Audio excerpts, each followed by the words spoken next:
편하게 시작하십니다. 안녕하십니까, 이철순입니다. 오늘은 화재보험에 대한 유튜브를 처음으로 한번 우리 한영단장하고 찍어볼 건데요.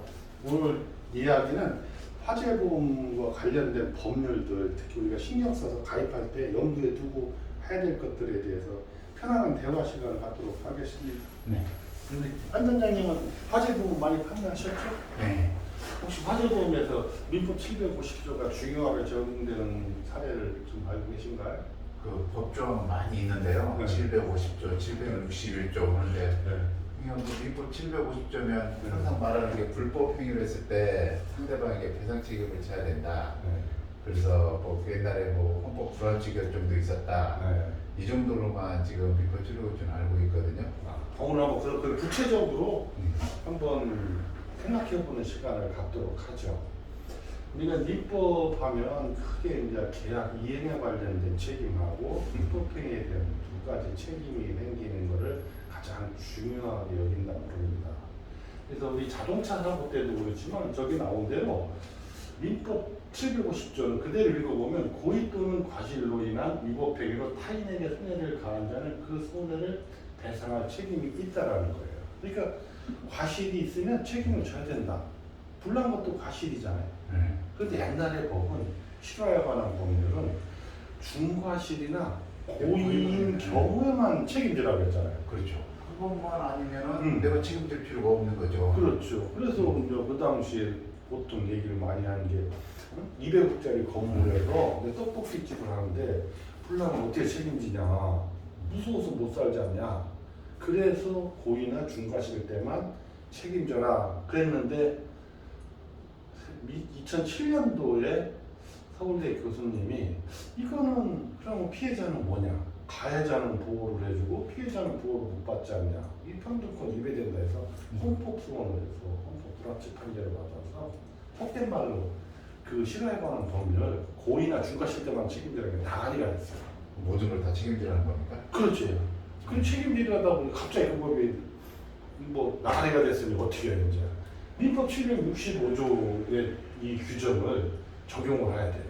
이거 765조는 뭐냐면 화재가 났을 때나 불법행위로 인해서 과실이 있을 때 깎아줄 수 있는 법이에요. 어떻게 보면 자의적인 법이죠.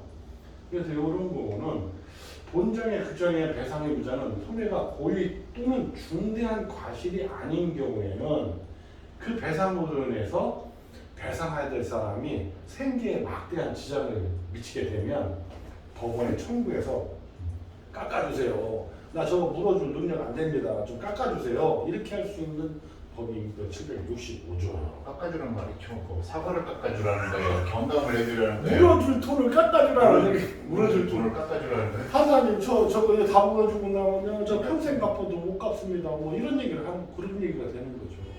깎아주긴 깎아줘야 되는데 어떻게 깎아줘? 그 보험을 넣었으면 보험으로 해버리면 되는 거 아닙니까? 물론 보험은 대부분이 뭐예요? 내가 내 물건을 보험을 들지 내가 다른 사람 물어주게 드는 케이스는 드물잖아요. 그렇죠. 그래서 지금 한영단장이 말씀하신 대로 남들을 위한 것도 반드시 들어줘야 되는 시대가 된 겁니다. 옛날에는 고의나 중과실 아니면 죄송합니다. 끝났는데. 책임 없습니다. 그러니까 이거 뭐 종합보험 들고 아이고 알아서 하세요 이렇게 하는 건 똑같은데 지금은 아니죠. 물어줘야 된다는 얘기죠. 그래서 안 물어줘도 된다라는 그 실효하는 법률이 나가리가 돼갖고 이제 새로운 765조 적용을 그대로 받아야 되는데 나가리 미국은 무효가 돼서 무효가 돼서 그래서 부랴부랴 이제 2009년 5월 8일에 실효에 관한 법률을 개정을 했습니다. 개정한 내용은 뭐냐면 저기 민법 765조 깎아주는데 어떤 경우에 어떻게 깎아줄 거냐, 손해에 대한 경감하는 것에 구체적인 내용을 적어준 거예요. 저런 경우에 깎아주라고 법으로 명시했습니다. 그런데 저거 역시 애매하죠. 그러니까 어떤 거를 얼마를 깎아주라는 건지. 그래서 이제 거기 보면 중대한 과실이 아닌 경우에는 법원의 손해배상액을 경감 청구할 수 있다 이렇게 돼 있죠.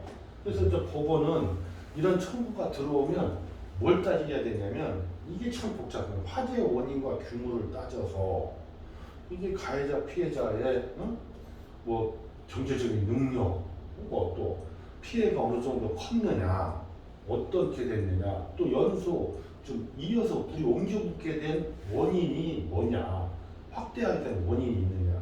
특히 저 부분이 사실은 자기네 땅을 효율적으로 운용하려고 건물과 건물을 바짝 붙여짓잖아요. 그리고 거기다 또 천막을 쳐갖고 화재가 옮겨붙게 만들기도 하고 중간에 짐을 쌓아놓기도 하고, 그래서 이 벽과 벽 사이에 건물과 건물 사이에 공장 사이에 천막을 했거나 거기에 뭐 박스를 쌓아놔서 옮겨붙게 했다면 그 회사는 책임이 많은 거죠. 그 사람은 과실이 많다라고 판단해서 적게 보상을 물어주게 배상을 해도 되겠죠. 그래서 연수 이런 피해 확대 원인, 또 피해 확대 방지를 위해서 어떤 노력을 했느냐, 또 피해자의 경제 상태, 가해자의 경제 상태 이런 걸 다 고려해서 판단하라는 거예요. 아, 이게 765조군요. 실에서 765조 깎아주는 법을 원래 있던 민법에 있는데 이거를 구체적으로 어떤 때 깎아준다라는 것을 구체적으로 정하는 건데, 그래서 지금은 옛날과 달리 화재가 나면 거의 대부분이 소송으로 이어집니다. 소송으로 이어져요. 깎아주려면 얼마를 깎아줄지 그 비율이 없으니까. 그래서 이제는 제3자를 위한 이웃 공장과 이웃집을 위한 화재 보험에 이 특약을 반드시 대물배상, 대인배상 꼭 들어줘야 됩니다. 아, 그래서 화재 배상을 가입을 해야 된다는 필요성이 여기서 네, 법적인 근거가 되는 거죠. 법적인 근거가 되는 거군요. 그래서 또 하나는 저렇게 이제 해서 남들 물어주는 보험을 화재 배상을 들어놓으면, 대인이나 대원 들어놓으면 보험회사가 소송을 대리해 주잖아요. 그래서 사실은 저도 맨날 영업하면서 이야기하는 게 뭐냐면 월 5만 원씩 5년 내면 600만 원이에요. 이 아파트 화재 나가서 이웃집을 옮겨붙어서 윗집에 피해를 한 3천만 원, 5천만 원 줬다. 그러면 그거에 대한 보험료는 뭐 한 달에 몇백억밖에 안 되죠. 그럼 5년 동안 낸 600만 원이라고 해가지고 사실은 변호사 비용 값도 안 되는 거예요. 그죠. 그런데 이거는 다시 또 화재가 나서 그동안 또 낸 책임보 준비금 돌려주고 보상 다 해주고, 그런데도 안 했다가 아파트 열채를 태웠다. 그러면 만세 부르는 거죠. 보험으로 안 되고 내 돈으로 다 물어줘야 되니까. 그렇죠. 그리고 공장 같은 경우도 저희들이 영업을 할 때 옆집에 대해서 같이 들어둬라, 책임지는 걸 들어줘라 들어놓으라는 겁니다. 왜 그러냐면 안 들어놓으면 어떻게 돼요? 내 보험금 탄 걸로 옆집 공장 물어줘야 돼요.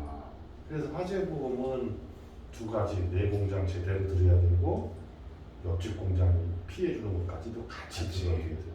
근데 요즘에 다 거의 법적으로 의무보험화 되지 않았습니까?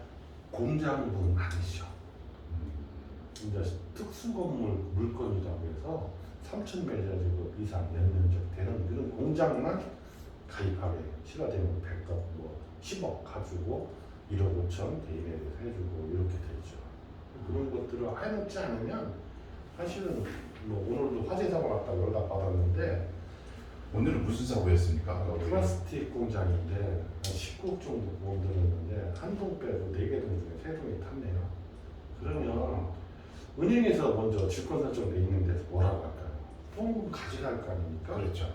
그리고 그동안 또 보험 담보가 부족하다고 추가 담보하라고 하거나 대표 연대 보증 하라고 하거나 할 거고, 그 공장이 망할지 안 망할지 모르니까 납품했던 데는 돈 내놓으라고 할 거고, 물건 가져간 놈은 나가면 돈 받아갈 놈 없으니까 기다릴 것이고, 그다음 공장은 또 돈을 하자면 보태서 이거를 해야 되잖아요.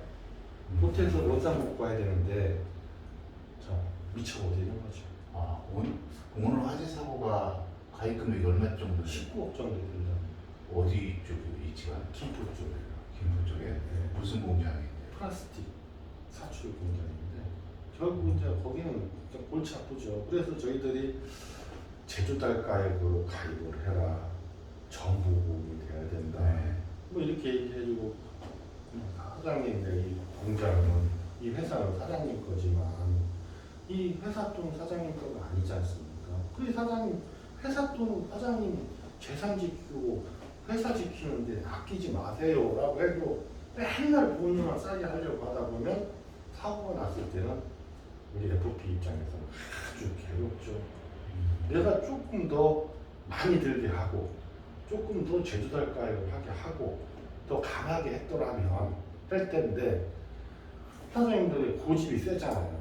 자기 주장만 해 어떻게 그냥 우승하자 들어만 놓자 하다 보니까 제대로 못 하고. 근데 지금 오늘 사고 난 거는 지금 여기 배상 책임하고는 그래도 상관이 없겠네요. 남의 건물. 그러면 그것도 따져봐야 됩니다. 그것까지는 확인 안 하고 저도 이런 사고가 나면 너무 속상해요. 그래서 손해의 문제도 있고 또 그 공장은 공장대로 참 그러니까요. 원상복구가 될지. 고용청 거기 있는 직원들은 어떻게 취업해보다는. 그렇죠. 그래서 저는 반드시 사장한테 내가 만든 제안서가 꼭 전달돼야 된다고 경리과장이든 담당자한테 얘기합니다. 이 제안서하고 이 화재보험 제대로 가입하는 것은 사장님 회사 지키는 것도 있지만 이 종업원들 일자리를 지키는 것 같습니다. 사고가 안 났을 때는 보험 안 되는 게 제일 잘하는 겁니다. 근데 사고가 나면 담당자인 과장님은 사장님한테 난감할 겁니다. 이런 이야기 해요. 네. 요청합니다. 그러니 내가 만든 이 제안서를 꼭 전달하라고 하고 저는 꼭 확인한다고 하고요. 이게 꼭 전달돼요. 그렇지 않으면 과장님은 나중에 큰 문제가 될 수 있습니다. 이렇게 얘기를 하면 그분들도 생각을 하고 그러면 대부분이 전달을 안 하거나 전달하거나 격리를 하고 돈을 만지거나 화재보험 담당하는 정도 되면 사실은 사장님하고 아들 관계, 친인척 관계고 관계가 깊어요. 그런 돈을 맡긴 사람. 그래 강력하게 얘기해도 됩니다. 결국 나중에 보면 아들이 많아요, 아들. 그럼 자기 재산 마찬가지예요.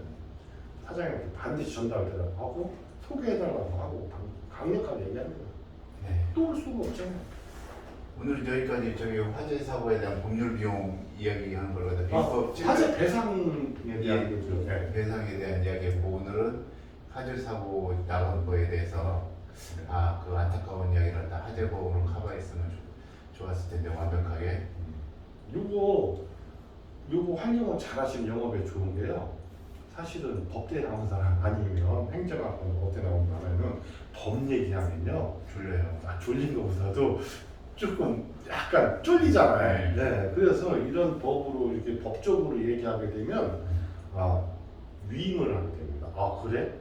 잘 모르는 분야이기 때문에 자세히 설명해 주면 그래 그럼 당신이 알고 잘 좀 해주시오라고 이렇게 위임을 하게 돼요. 그래서 깊이 있게 설명할 때가 되면 깊이 있게 설명해 주지 않아도 툭 치고 들어가는 거예요. 툭 쳐서 얘기해줘야 됩니다.